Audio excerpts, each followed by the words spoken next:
Hi, my name is Trevor Muir. I am from Grand Rapids, Michigan, and I am a global studies teacher at Kent Innovation High School.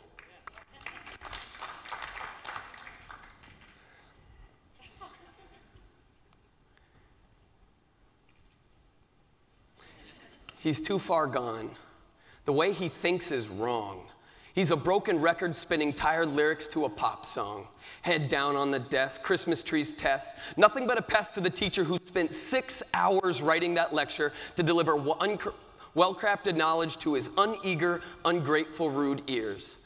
How dare he sit there and send texts and flick me off when I turn my head. He's past the age of moldability. He's reached the age of accountability. Yet every word from his filthy mouth spews obscenities. You cannot save them all. They're already 14. Except Dave walked through glass doors with his chin to his chest, hair in his eyes. I was that alpha male he grew to despise. Dad's in the clink. Mom sees a shrink. Everything about his world says you will fail. Fail to keep mom and dad together. Failed to find a friend because he was afraid they might see what's behind those glazed eyes. Failed to speak out in class because the teacher told him, all you speak are lies. But you don't know what it's like to be a foster kid. You're not my mother. My mom knows my middle name. How am I supposed to focus on NTAC citations when the only people I share relations were slapped with cuffs and walked out my front door? And you have the nerve to tell me I'm bored? But Dave got to create. The last thing on his mind was a grade when he pointed that video camera into that veteran's face. And he heard stories that moved him beyond this time and space. And he poured every ounce of his pent-up rage into creating a masterpiece that he worked on night and day. Perhaps the stars are not that far away. Because you see, Dave sees colors on a black and white canvas. He holds the future in the palm of his hand. This boy stands on a rocket that has not landed.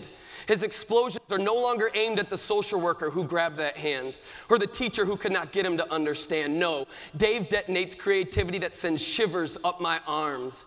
He is the reason I do not snooze my alarm. I am a witness to greatness this world has never seen, and that middle school teacher would never believe that my boy Dave got his first A ever.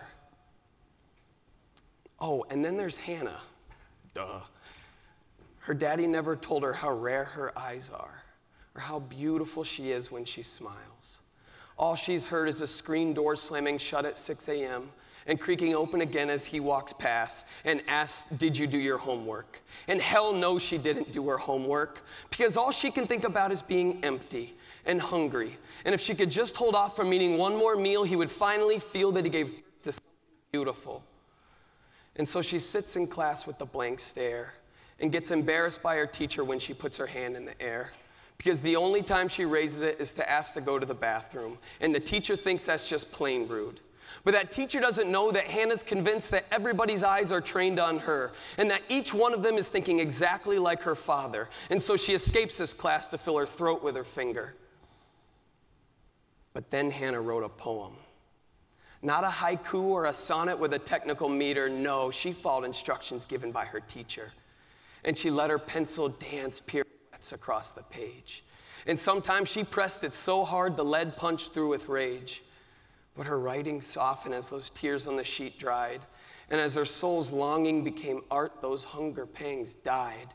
And if she said the pain was completely gone, she'd admit she lied. But I'm telling you folks, Hannah was finally alive. Because you see, she starved herself as a sign of her imperfection, when all she wanted was her daddy's affection. But when this girl writes poetry, she's found her protection. Beautiful Hannah has experienced a resurrection. Neela Karunji, a shrub that grows on the hills of South India. Its first decade and a half are spent stretching its stems and sending its roots deep into the soil for when the monsoons come and try to rip them from the ground. For most of its life, the Neela Karunji looks like a weed, strangling the Indian countryside. The wax on its pale green leaves often reflect the grim clouds that float over the Nilagiri hills. Nilagiri literally means blue mountains, because you see, the Neela Karunji flower takes 14 years to bloom. And when their petals finally gush their radiant ink into the Indian grass, the wind whistles a new song. A divine shade of blue is painted on a section of the globe. The years of being a dull bramble creeping along in the dirt are over.